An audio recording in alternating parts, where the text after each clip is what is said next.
Okay, welcome to this scientific seminar, Save Heart and Save Life. It is our online scientific seminar. Here present Honorable International Speaker and our mentor, Dr. M. D. Shafiqur Rahman Patoye sir. Today's topic is complication during coronary angiogram and PCI.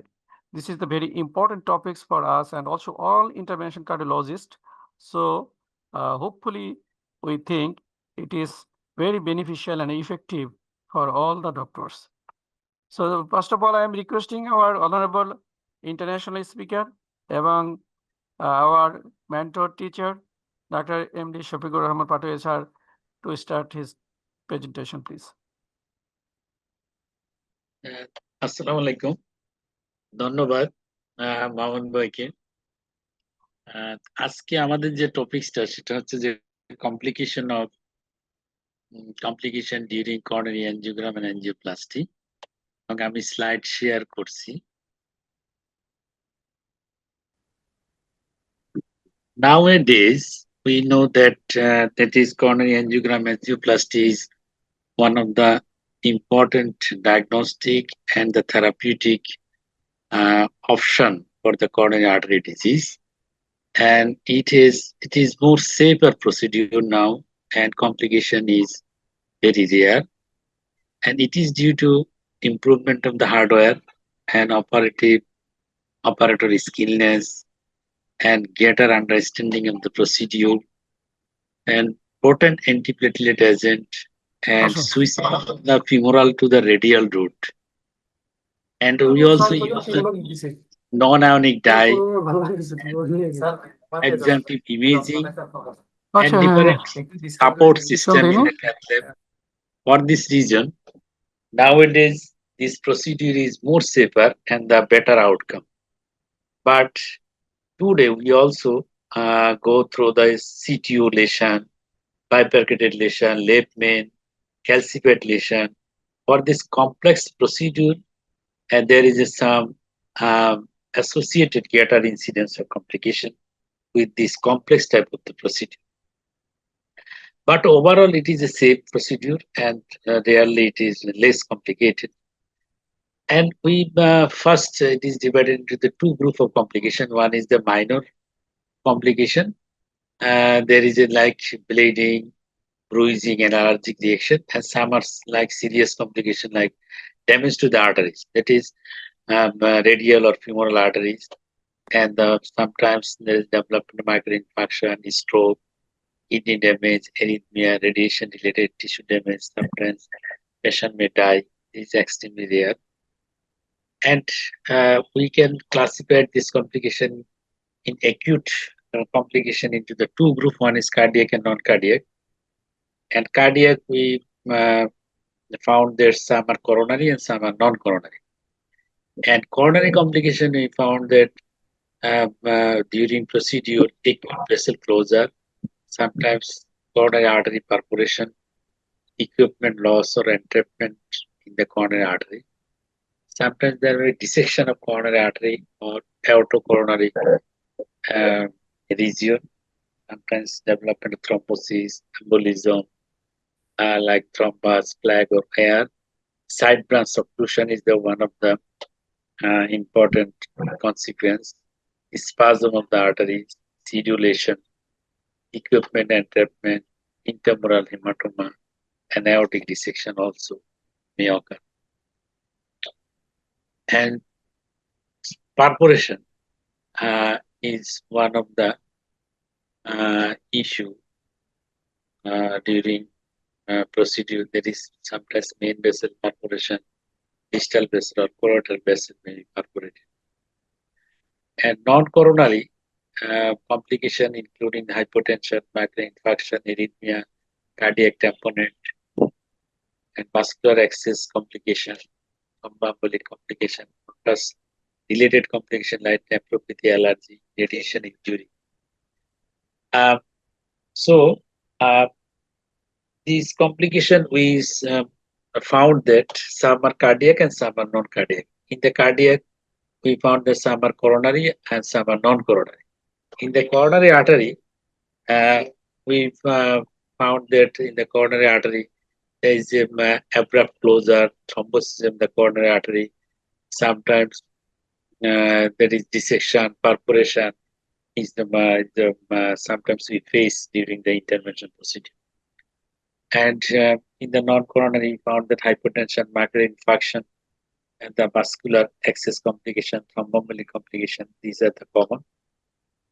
And contrast-induced nephropathy, we know that the coronary artery disease is more related with the nowadays we found that the renal function impairment is the common problem with the coronary artery disease. And contrast-induced nephropathy is one of the important complication is there. And when you told that is a contrast-induced nephropathy, if serum creatinine level is more than or equal to 0.5 milligram per dl or more than equal to 25% from the baseline within the 48 to 72 hour of the contrast exposure, that is angiogram করার পর 48 থেকে 72 ঘন্টা পর যদি আমরা দেখি যে creatinine level 0.5 milligram per DL এর বেশি যদি বেড়ে যায় অথবা 25% এর বেশি বেড়ে যায় বেজলাইন থেকে, তখনই আমরা তাকে কন্ট্রাস্ট নেফ্রোপ্যাথি হিসেবে লেবেল করি। এবং দেখা যাচ্ছে যে কেন হচ্ছে কন্ট্রাস্টের জন্য, আমরা দেখি যে আয়োডিন কন্টেনিং যে ডাইটা ইউজ করি আমরা এই ডাইয়ের জন্য, আর হচ্ছে রেনাল ভ্যাসোকনস্ট্রিকশন এবং ischaemia due to dye related, এবং ডাইরেক্ট টক্সিসিটি যেটা কিডনি টিউবিউম এন্ড অক্সিডেটিভ স্ট্রেসের জন্য নেফ্রোপ্যাথি ডেভেলপ। এবং কিছু প্রিসিপিটেটিং ফ্যাক্টর থাকে, মানে যাদের নেফ্রোপ্যাথি হওয়ার সম্ভাবনা বেশি, যেমন যার আগে থেকে যদি কিডনি ডিজিজ থাকে অথবা তার যাদের আগে থেকে ক্রনিক সিকিডি যদি আগে থেকেই থাকে, ডায়াবেটিস মেলাইটাস, যাদের কার্ডিওভাস্কুলার কোমরবিডিটিস বেশি থাকে এবং heart failure, peripheral vascular disease এবং advance age, anaemia, hypovolemia, hypotension, concomitant use of nephrotoxic medication, acute coronary syndrome, সাধারণত এই গ্রুপের মানে পেশেন্টের ক্ষেত্রে দেখা যায় কন্ট্রাস্ট ইনডিউসড নেফ্রোপ্যাথি হওয়ার সম্ভাবনা বেশি থাকে।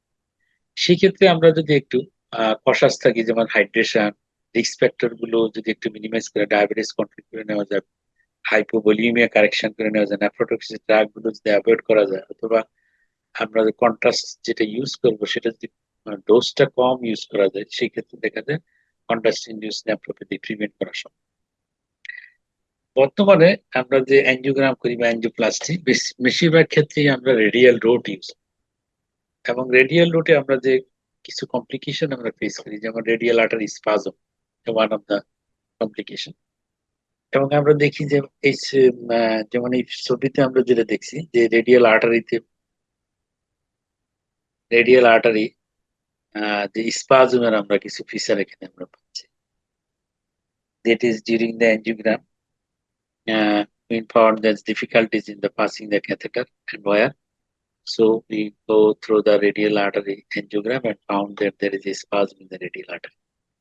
And radial artery spasm we can be minimized with verapamil, nitroglycerin, and the fentanyl.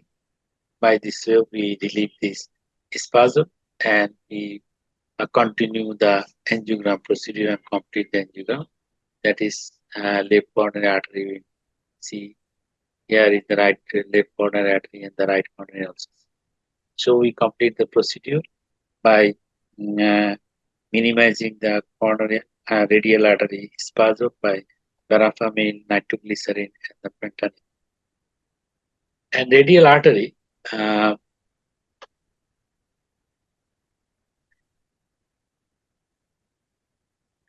that is radial artery.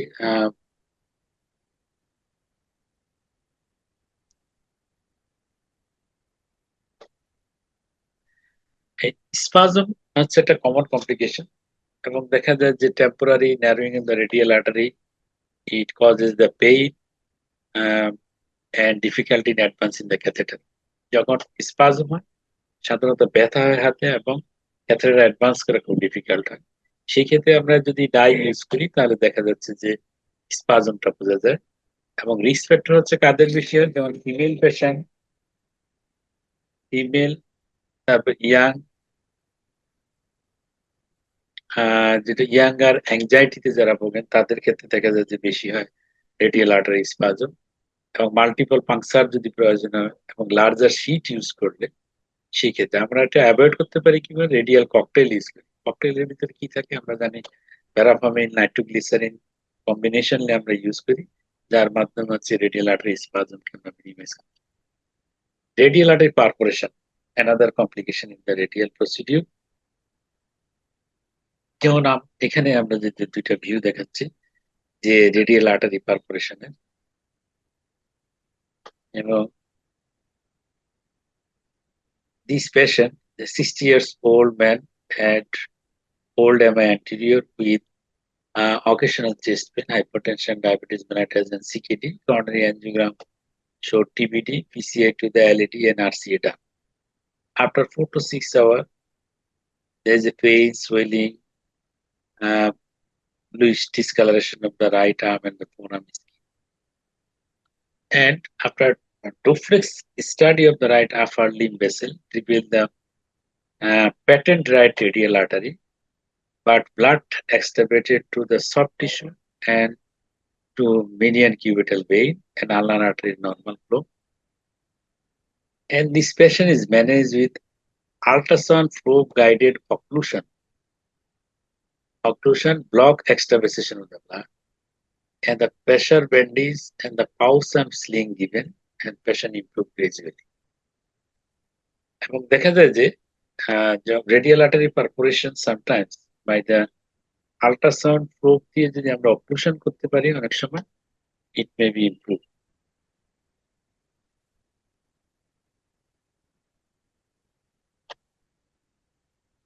And radial artery perforation in the rare complication of the angiogram.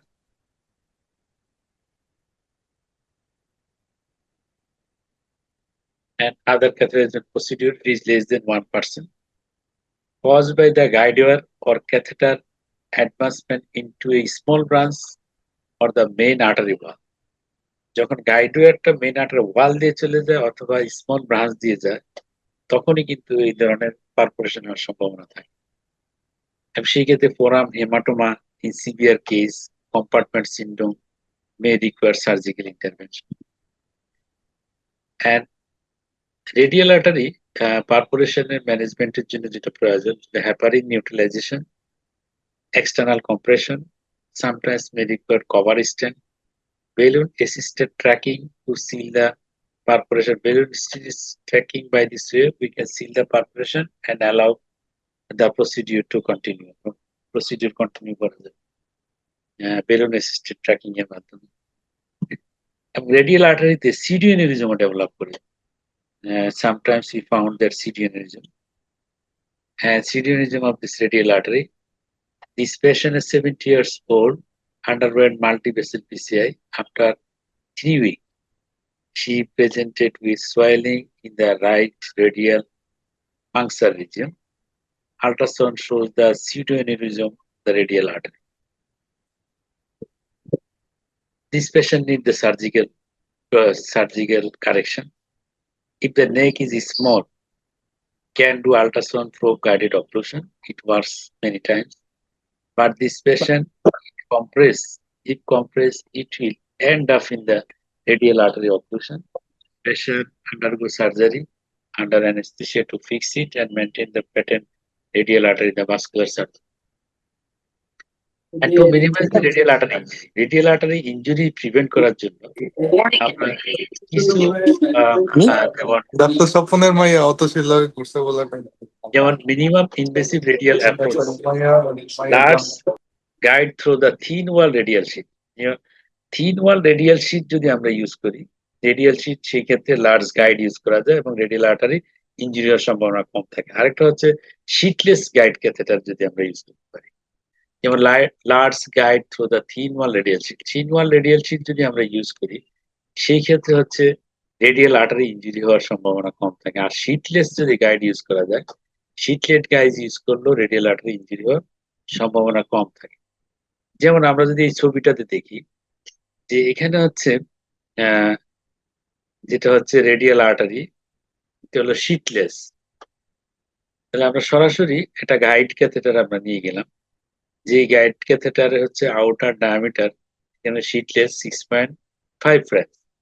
আর আমি যখন একটা sheet use করব, সেই শিটের outer diameter হচ্ছে 8 friends, আর তার ভিতর দিয়ে হচ্ছে 6 ফ্রেন্সের আমার গাইড ক্যাথেটার। তাহলে দেখা যাচ্ছে রেডিয়াল আর্টারিতে ইনজুরি হওয়ার সম্ভাবনা কিন্তু বেশি থাকছে যদি আমি লার্জার শিট যদি ইউজ করি, প্লাস থিক ওয়াল যদি আমি শিট ইউজ করি। সেক্ষেত্রে যদি আমি এটা মিনিমাইজ করার ওয়ে হচ্ছে থিন ওয়াল যদি শিট ইউজ করা যায়, যেন ওয়ালের পুরুত্ব যদি অনেকটা কম হয়, সেই ক্ষেত্রে হচ্ছে ইনজুরি হওয়ার সম্ভাবনা কম। আরেকটা হচ্ছে যদি একেবারে উইদাউট ভাস্কুলার অ্যাক্সেস শিট, আমরা যদি ডাইরেক্ট যদি আমরা শিটলেস যদি ক্যাথেটার ইউজ করতে পারি, সেই ক্ষেত্রে রেডিয়াল আর্টারি ইনজুরি হওয়ার সম্ভাবনা কম থাকে। যেমন outer diameter of sheathless catheter is similar to the diameter of the introduction sheet 2.5 French R smaller। তাহলে দেখা যাচ্ছে যদি আপনি শীটলেস ইউজ করি, সেই ক্ষেত্রে হচ্ছে আমার রেডিয়াল আর্টারি ইনজুরি হওয়ার সম্ভাবনা কম থাকে। সেক্ষেত্রে যেটা ভাস্কুলার অ্যাক্সেস শীট আমরা যেটা ইউজ করতেছি, তার চেয়ে কম ডায়ামিটারে আমার ইনজুরি হচ্ছে। এছাড়াও আমরা আরেকটা পদ্ধতি ইউজ করতে পারি, সেটি হলো টেলিস্কোপিক ক্যাথেটার টেকনিক বা combo technique, modified mother and child technique. এর মাধ্যমেও আমরা রেডিয়াল আর্টারি ইনজুরি কমাইতে পারি। যেমন কম্বো টেকনিক হচ্ছে also known as telescopic catheter technique. Combatin is a modified mother and child technique in which long 125 French multipurpose catheter in place inside the 6 French guiding catheter and protruded beyond the guide catheter tip to traverse the radial route. যেমন এখানে আমরা দেখাচ্ছি যে কিভাবে combo টেকনিকের মাধ্যমে আপনার trans radial রুটে procedure করা যায়। এখানে হচ্ছে একটা গাইডওয়্যার থাকে, গাইডওয়্যারের পরে যেটা আছে সেটা হচ্ছে মাল্টিপারপাস পাইপলাইন, তারপর যে ক্যাথেটার সেটা হচ্ছে গাইড ক্যাথেটার। এর মাধ্যমে রেডিয়াল আর্টারি ইনজুরি আমরা প্রিভেন্ট করতে পারি, রেডিয়াল আর্টারি ইনজুরি প্রিভেন্ট করা যায়। যেমন এখানে আমরা যে প্রসিডিউরটা ফলো করি সেটা গাইডওয়্যারটা আছে, তার ভিতরে হলো আমরা দিচ্ছি পাইপলাইন, সেটা মাল্টিপারপাস ক্যাথেটার, এবং এই মাল্টিপারপাস ক্যাথেটারের বাইরে থাকতেছিল 6 ফেজ গাইড, যার মাধ্যমে হচ্ছে কি রেডিয়াল আর্টারি এবং এই ভাস্কুলার অ্যাক্সেস এখানে ইনজুরি হওয়ার সম্ভাবনা কম থাকে। আরেকটা হচ্ছে balloon assisted tracking in the radial artery access. Radial artery যেমন হচ্ছে রেডিয়াল আর্টারি স্পাজম বা ন্যারো রেডিয়াল আর্টারি যদি থাকে, সেই ক্ষেত্রে যেমন গাইড ক্যাথেটারের মাথা যদি আমরা বেলুন ইনফ্লেট করে পিটিসি ওয়্যারের মাধ্যমে যদি ক্রস করি, সেই ক্ষেত্রে হচ্ছে আপনার রেডিয়াল আর্টারি ইনজুরি হওয়ার সম্ভাবনা কম থাকে। এবং এর মাধ্যমে আমরা যেমন রাইট কর্নারি আর্টারিতে আমরা ইন্টারভেনশন প্রসিডিউর করে আমরা বেরিয়ে আসতে পারি।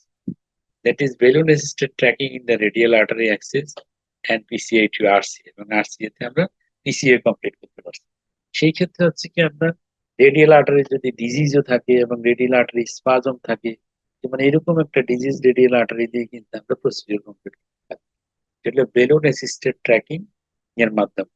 বেলুন অ্যাসিস্টেড ট্র্যাকিং মানে হচ্ছে যে গাইড ক্যাথেটারের মাথায় আমরা একটা বেলুন ইনফ্লেট করব এবং সেটা তো পিটিসি ওয়্যারের উপর দিয়ে যাবে। এর মাধ্যমে হচ্ছে কি রেডিয়াল আর্টারি ইনজুরি হওয়ার সম্ভাবনা কম থাকে এবং আমরা ইন্টারভেনশন প্রসিডিউর কমপ্লিট।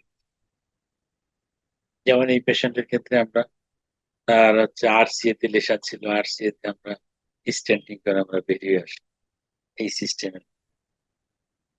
নেক্সট হলো রেডিয়াল আর্টারি ইনজুরি প্রিভেন্ট করার জন্য ইকারি গাইড ক্যাথেটার ইউজ করা যায়। এটা হচ্ছে রেডিয়াল আর্টারি স্পাজম প্রিভেন্ট করে ইনজুরি প্রিভেন্ট। এবং ইকারি ক্যাথেটারের ইম্পর্টেন্ট দিক হলো যে এই ক্যাথেটারটা যে আউটার ওয়াল বলে গলফ বলের যে ডিম্পল থাকে, Ikari catheter has a dimple surface like the golf ball, reduce the friction and reduce the radial spasm. এবং এই গলফ বলের যে উপরে যে ডিম্পল থাকে, এই ধরনের ডিম্পল থাকার কারণে রেডিয়াল আর্টারি স্পাজম এবং ইনজুরি হওয়ার সম্ভাবনা কম থাকে। এবং আমরা ইকারি ক্যাথেটার যেমন লেফট, ইকারি ক্যাথেটার রাইট, এই ক্যাথেটার গুলো লেফট দিয়ে দুই দিকেই করা যায়, রাইট এন্ড লেফট, এবং এর মাধ্যমে হচ্ছে আমরা প্রসিডিউর করতে পারি। সেক্ষেত্রে রেডিয়াল আর্টারি ইনজুরি হওয়ার সম্ভাবনা কম থাকে। Femoral access complication, femoral access বর্তমানে খুব কমই ইউজ করা হয়। তারপরও আমাদের যেটা জানা দরকার, যেমন হায়ার যদি পাংচার করি আমরা উপরের দিকে, তাহলে রেক্টোপিউটিনিয়াল হেমাটোমা হওয়ার সম্ভাবনা থাকে। এবং রেক্টোপেরিটোনিয়াল হিমাটোমা যদি হয় সেই ক্ষেত্রে যেমন হাইপোটেনশন ডেভেলপ করে রোগী অনেক সময় শকে চলে যেতে পারে। আবার যদি লোয়ার পাংচার যদি আমরা করি সেই ক্ষেত্রে সিডিওনিউরিজম আর্টেরিওভেনাস ফিস্টুলা হওয়ার সম্ভাবনা থাকে। আমাদের যে পিসিএ আমরা যে প্রসিডিউর গুলি করি সাধারণত যদি আমরা পোবা করি দেখা যায় যে অ্যাব্রাপ্ট ক্লোজারের সম্ভাবনা থাকে 4 to 8%, আবার রিস্টেনোসিস 30 to 50%। এবং আমরা যে পিসিআই বর্তমানে আমরা পিসিআই করি এখানে হচ্ছে স্ট্যান্ড ইউজ করার পর তারপরও দেখা যায় কিছু রিস্টোনোসিসের সম্ভাবনা থাকে 1 to 2% per year restenosis. This is another consequence of the that is PCI এর পরে রিস্টোনোসিস। এবং এই রিস্টোনোসিস গুলো যেমন দিস পেশেন্ট আমরা প্রসিডিউর করলাম দীর্ঘ পরে দেখা যাচ্ছে যে আইএসএর ডেভেলপ করে। এবং এই আইএসএর কে বিভিন্ন ভাবে আপনার ক্লাসিফিকেশন করা হয়। আইএসএর ফোকাল, ডিফিউজ, পলিপারেটিভ, অক্লুসিভ। এবং আইএসএর প্রিভেন্ট করার জন্য আমরা কি করতে পারি, যেমন বায়োটার ম্যানেজমেন্টের জন্য হলো রিপিটেড স্ট্যান্ড উইথ ড্রাগ-ইলুটিং স্ট্যান্ড, মানে আবার সেখানে আমরা ড্রাগ-ইলুটিং স্ট্যান্ড ইউজ করতে পারি। যেমন এই যে লেশন যেটা মানে স্ট্যান্ডের ভিতরে যে আবার রিস্টোনেশন ছিল সেখানে আমরা স্ট্যান্ড ইউজ করতে পারি, অথবা ড্রাগ কোটেড বেলুন ইউজ করতে পারি।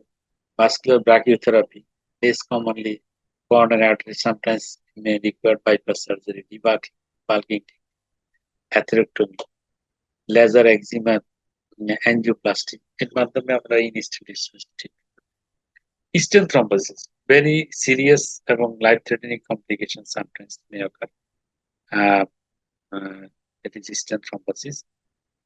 Stent thrombosis is serious but uncommon complication after a stent placement, and there's a blood clot formation within the stent, and it blocks the artery and it causes the macula infection. Sometimes patient may die, and it can be classified into acute within the 24-hour if stent thrombosis occur.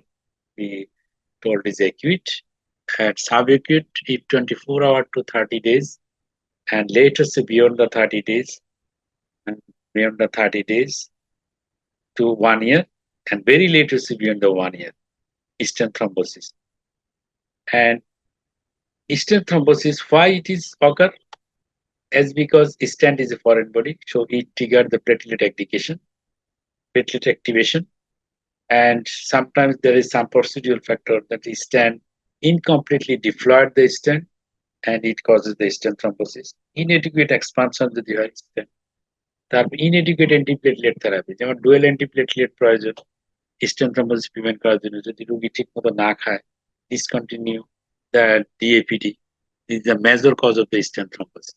Suboptimal stent coverage, যেমন হচ্ছে স্ট্যান্টের যে এন্ডোথেলাইজেশন, অনেক সময় old ডায়াগনোটিক স্ট্যান্টের কারণে এন্ডোথেলাইজেশন ঠিক মতো হয় না, না হলে সেখানে থ্রম্বাস ফর্মেশন হওয়ার সম্ভাবনা থাকে।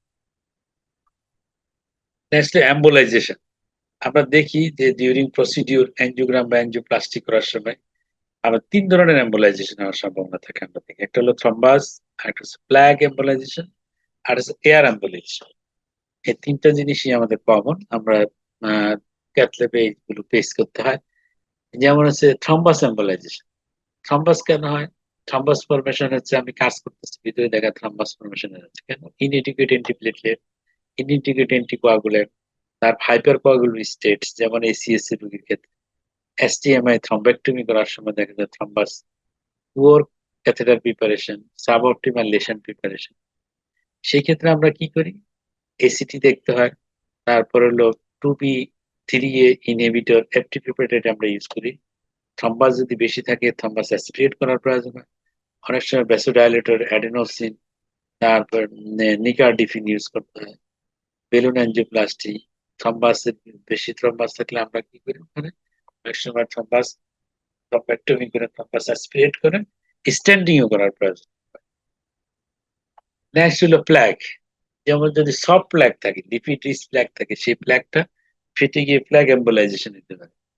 আবার অনেক সময় রোটা অ্যাবলেশন করার সময়, অ্যাথেরেক্টমি করার সময় প্ল্যাগ এম্বোলাইজেশন, স্যাপনাস গ্রাফ পিসিআই করার সময় প্ল্যাগ এম্বোলাইজেশন, এবং সেই ক্ষেত্রে অ্যাসপিরেশন এবং ভ্যাসোডাইলেটর ইউজ করতে হয়।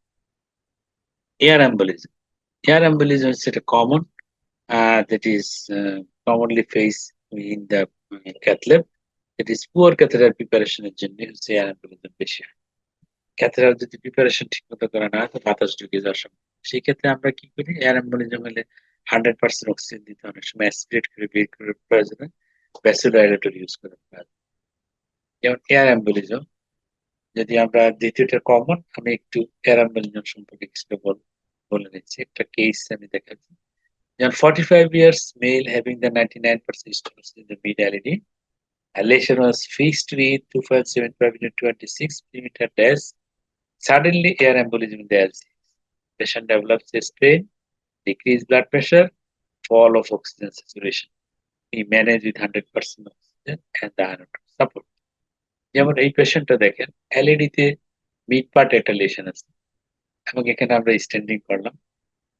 স্ট্যান্ডিং করার পর হঠাৎ করে দেখা গেল যে বাতাস চলে আসছে L6, যে এয়ার এম্বোলিজম, এবং patient develop suddenly chest pain, hypertension. We manage this with oxygen and inotrope support. Sometimes we may require the vasodilator also. And air embolism is the rare এবং এটা একটা প্রিভেন্টেবল। যদি ভালোভাবে যদি আপনার preparation নেওয়া যায়, ক্যাথেটার, ম্যানিফোল্ড, সিরিঞ্জ যদি এয়ার ফ্রি রাখা যায় তাহলে এয়ার এম্বোলিজম সম্ভাবনা কম। এটা হচ্ছে আয়ারট্রোজেনিক এবং ইনসিডেন্স 0.1 to 0.3% সম্ভাবনা থাকে এয়ার এবং এয়ার এম্বোলিজমের যে কনসিকুয়েন্স গুলো কিরকম যদি আপনি দেখেন, এটা খুব dangerous sometimes. Inadequate flushing, catheter যদি ঠিক মতো ফ্লাশিং করা না হয়, air entry during the introduction, withdrawal of the catheter guide wire balloon. Catheter guide wire balloon উল্টো করার সময় এয়ার ঢুকে যায়। তারপর ডিফেক্টিভ ম্যানিফোল্ড সিস্টেম আর লিকি ইকুইপমেন্ট যদি থাকে, the right to the left intercardiac যদি শান্ট থাকে, তখন করোনারি এয়ার এম্বোলিজম হবে। এম্বোলিজমে কি হয়, obstruction two the distal flow. বাতাস যখন যাবে ডিস্টাল ফ্লো অবস্ট্রাকশন হয়, সাইনাস টেইকার্ডিয়া ডেভেলপ করে। Decreased coronary perfusion due to the hypotension. Hypotension develop করে coronary vasospasm হয়। আন্ডারলাইং ইসকিমিক হার্ট ডিজিজ যদি থাকে তো আরো সমস্যা। সব মিলিয়ে একটা হচ্ছে distal flow obstruction, tachycardia, decrease coronary perfusion due to hypotension, coronary spasm, underlying coronary artery disease, সব মিলে মাইক্রোজেন oxygen demand and or supply mismatch এবং এমআইডাম। এয়ার এম্বোলিজমের কনসিকুয়েন্স হচ্ছে মাইক্রো ইনফাকশন হওয়ার সম্ভাবনা থাকে। তাহলে আমরা এটা কিভাবে ম্যানেজ করব? Management of the air embolism হচ্ছে আর্লি রিকগনিশন, ভেরি ইম্পর্টেন্ট। এবং আমাকে এটা ডায়াগনোসিস করতে হবে। ডায়াগনোসিস করতে হবে আমরা কি করবো, হিমোডাইনামিক যদি স্টেবল থাকে রোগী, তাহলে wait and see, patient improve করে যায়। হিমোডাইনামিক যদি আনস্টেবল থাকে, সেক্ষেত্রে ইন্টারভেনাস এপিনেফ্রিন, তারপর হচ্ছে আপনার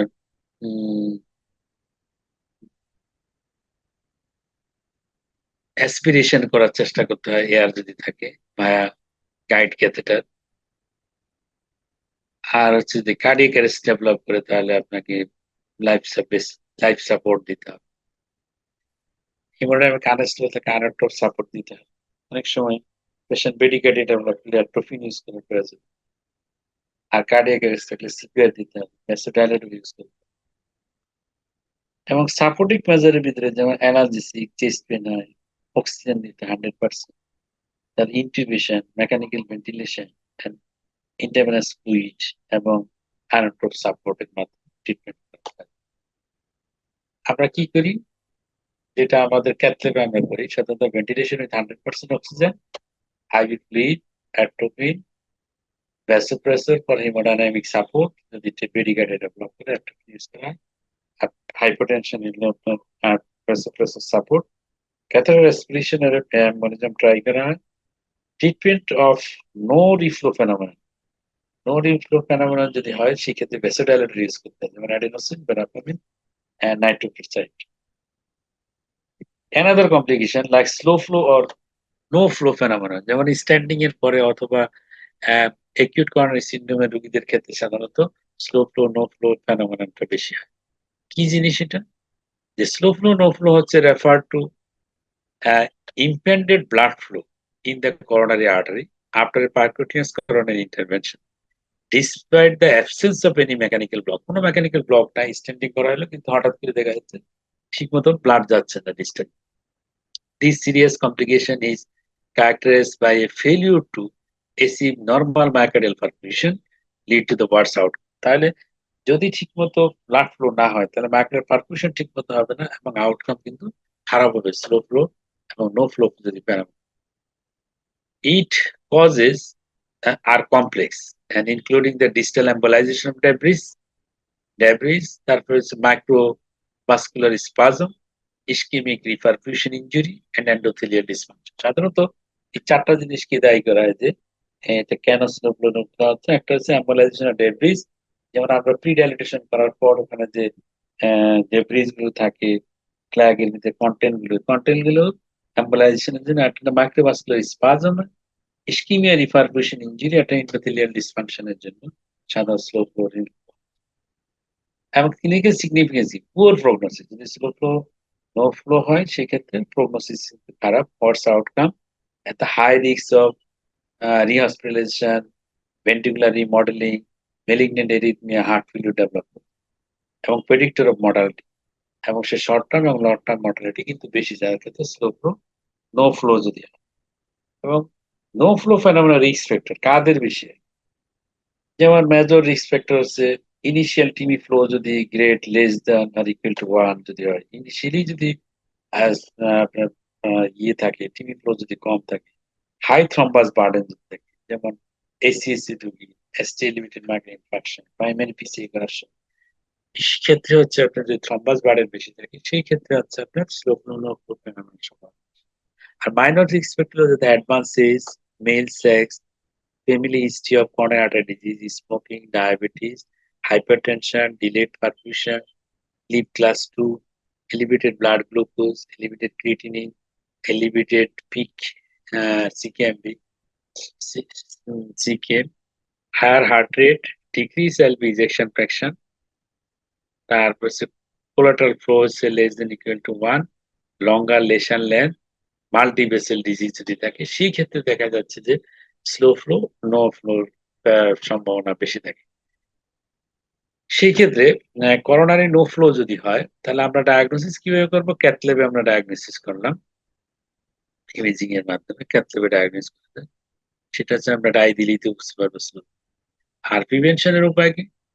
short door to balloon time, মানে খুব দ্রুত আপনার অ্যামাইড পরে ইন্টারভেনশন করলে প্রাইমারি পিসিএ গুলো দ্রুত করতে হবে, টাইম বেশি গেলে সেক্ষেত্রে হচ্ছে স্লো করার সম্ভাবনা। অপটিমাল ব্লাড প্রেশার মেনটেন করতে হবে, ব্লাড সুগার মেনটেন করতে হবে, স্ট্যাটিন, তারপর প্রোফাইলেকটিক ইন্টারকরোনারি ডাইলেটর, তারা থ্রম্বাস অ্যাসপিরেশন এর মাধ্যমে আমরা এটা প্রিভেন্ট করতে পারি।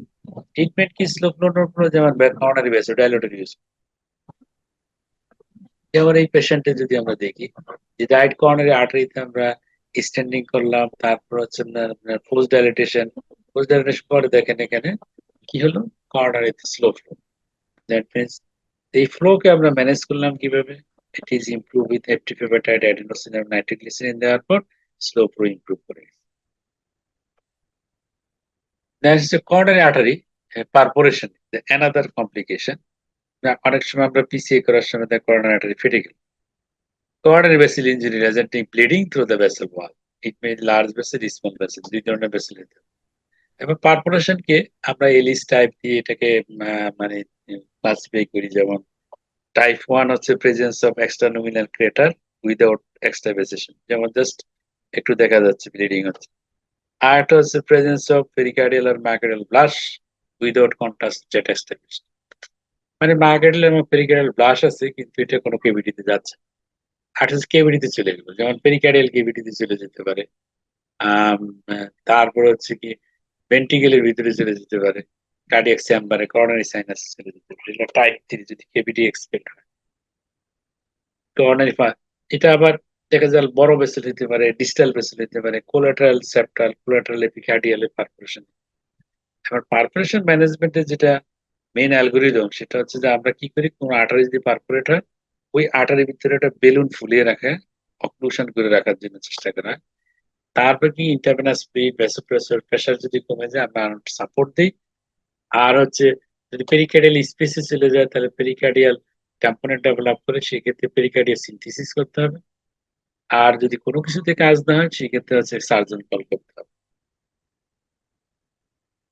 বড় ভেসেল যদি হয়, যেমন লার্জ ভেসেল হলে আমরা কি কভার স্ট্যান্ড দেওয়ার চেষ্টা করি, প্রলং বেলুন ইনফ্লেশনের চেষ্টা করা হয়। আর ডিস্টাল ভেসেল যদি হয় তাহলে fat and coil embolisation, cover stent over the perforated branch origin, যে জায়গা থেকে ব্রাঞ্চটা অরিজিন হয়েছে মেইন ভেসেলের ভিতরে আমরা কি একটা কভার স্ট্যান্ড দিয়ে দিলে সাইড ব্রাঞ্চটা বন্ধ হয়ে যাবে। এর মাধ্যমে কন্টিনিউ যদি এস্টাবলিশন হয় তাহলে এন্টিকোগুলোকে রিভার্ট করতে হবে, সার্জিক্যাল হেল্প নিতে হবে। যেমন বেলুন দিয়ে কিভাবে ইনফ্লেট করে, যেমন দেখেন এখানে হচ্ছে লেশন পারফোরেশন হয়ে গেল, এর ভিতরে একটা বেলুন ঢুকাবেন, বেলুন দিয়ে ইনফ্লেট করে রেখে দিতে হবে। তাহলে বেলুন দিয়ে ইনফ্লেট করা এটা হচ্ছে একটা ট্রিটমেন্ট অপশন হচ্ছে for the perforation of the coronary artery. এবং যদি লার্জ বেসের পারফোরেশন কেন হয়, যদি ওভার সাইজ স্ট্যান্ড অথবা বেলুন ইউজ করে, ভেসেল হলো 2.5, স্ট্যান্ড যদি নিয়ে যায় 2.7/3, পারফোরেশন সম্ভাবনা আছে। হাই প্রেশার ইনফ্লেশন যদি ইউজ করা হয়, বেশি প্রেশারে যদি বেলুন খোলানো হয়, সিভিয়ার ক্যালসিফিকেশন থাকে, বেলুন রাপচার, অ্যাথেরেক্টমি, তারপর ওয়ার এক্সিট, ওয়ার বেরিয়ে আসলে ফুটা করে, মাইক্রো ক্যাথেটার অথবা বেলুন ফুটা করে বেরিয়ে আসলে, সেই ক্ষেত্রে বড় ভেসেল ইঞ্জিনি হওয়ার সম্ভাবনা থাকে, পারফোরেশন। এবং সেই ক্ষেত্রে ট্রিটমেন্ট কি, prolong balloon inflation, cover stand অথবা সার্জারি।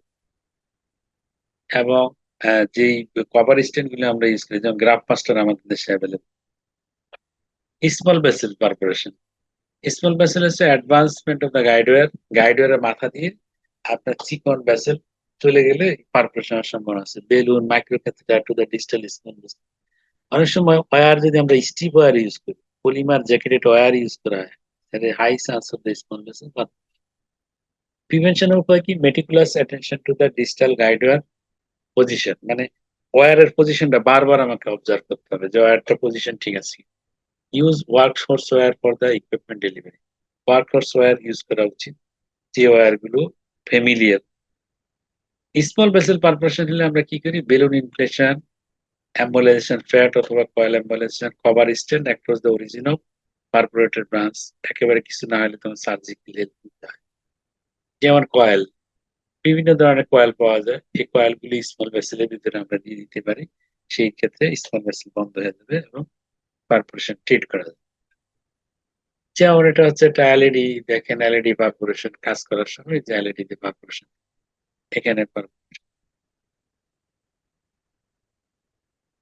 আমরা যদি একটা কেস দেখি, যেমন রাইট কর্নার অ্যাটারি ডিজিজ, এলইডি তে, আমরা এই এলইডি তে ফিক্স করার জন্য আমরা কি করলাম, প্রথমে আরসি ফিক্স করলাম স্ট্যান্ডিং করে, তারপর এলইডি তে, এলইডি তে আমরা দুইটা স্ট্যান্ড লাগাই, এখানে একটা স্ট্যান্ড আর উপরে একটা স্ট্যান্ডিং এর করার পর তারপরে হচ্ছে কি আমরা পোস্ট ডাইলেটেশন করছি। পোস্ট ডাইলেটেশনের পর দেখেন এই যেখান দিয়ে পারফোরেশন হয়ে গেল এবং এস্টাবলিশেশন অফ দ্য ব্লাড, ক্যাভিটি এক্সপেলিং হচ্ছে, মানে পেরিকার্ডিয়াল স্পেস চলে যাচ্ছে, এটা হচ্ছে এলিস টাইপ 3 পারফোরেশন।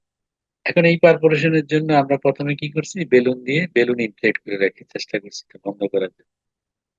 বেলুন ইনফ্লেট করে রাখার পর এটা বন্ধ হয় না, বন্ধ না হওয়ার পর আমরা কি করলাম, নেক্সট হলো যে কভার স্ট্যান্ড ইউজ করি, কভার স্ট্যান্ড, দুইটা কভার স্ট্যান্ডের মাধ্যমে এটাকে ম্যানেজ করতে হয়।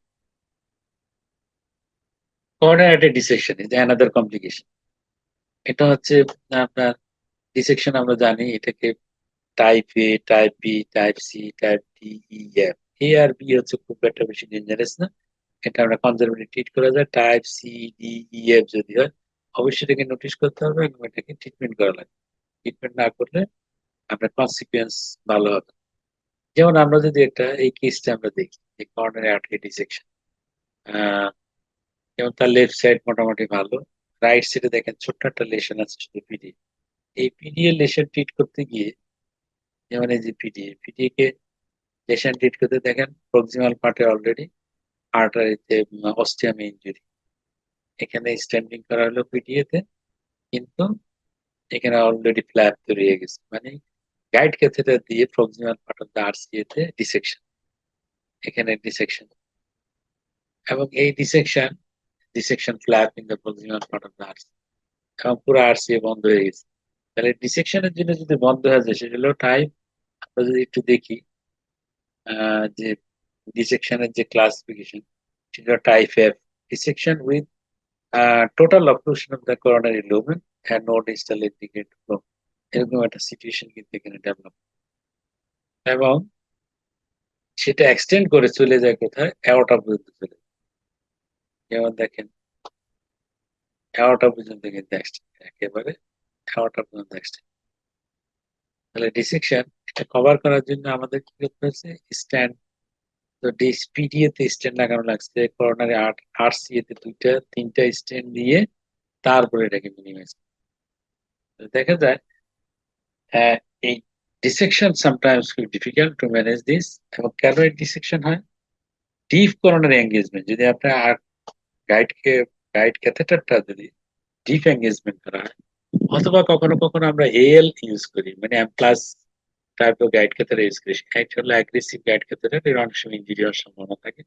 প্রেশার ড্যাম্পেনিং যদি থাকে, ফোর্সফুল কন্ট্রাস্ট ইনজেকশন, তার প্রিডাইলেটেশন অফ দ্য করোনারি ওস্টিয়াম, বেলুন যদি রাপচার হয়, এই ক্ষেত্রে দেখা যায় আপনার অস্টিয়াল যদি লিশন থাকে, অস্টিয়াল লিশনে কাজ করার ক্ষেত্রে অ্যাওর্টো করোনারি ডিসেকশন সম্ভাবনা থাকে। প্রিভেনশনের উপায় কি, avoid injection when the pressure damp, pressure যদি ড্যাম্পেনিং হয় তাহলে ইনজেকশন দেওয়া যাবে। Avoid aggressive guide extension. মোটামুটি আমি কিছু কমন যেগুলো কমপ্লিকেশন হয় সেই কমপ্লিকেশন গুলো কভার করার চেষ্টা করছি।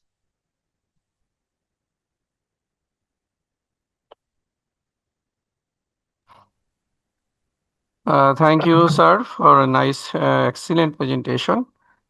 Actually, angiogram radial এবং femoral এর কোনো কমপ্লিকেশন দিকে আমরা দেখলাম যে বাকি নেই, সব দিকেই টাচ করা হয়েছে এবং সবগুলোই খুব আমাদের ইন্টারভেনশন কার্ডিওলজির জন্য খুবই জরুরি। আমি এখন আমাদের এখানে যারা রয়েছেন তাদেরকে অনুরোধ করব, যদি কোনো কোশ্চেন থাকে একটু কোশ্চেনটা চ্যাট বক্সেও দিতে পারেন, অথবা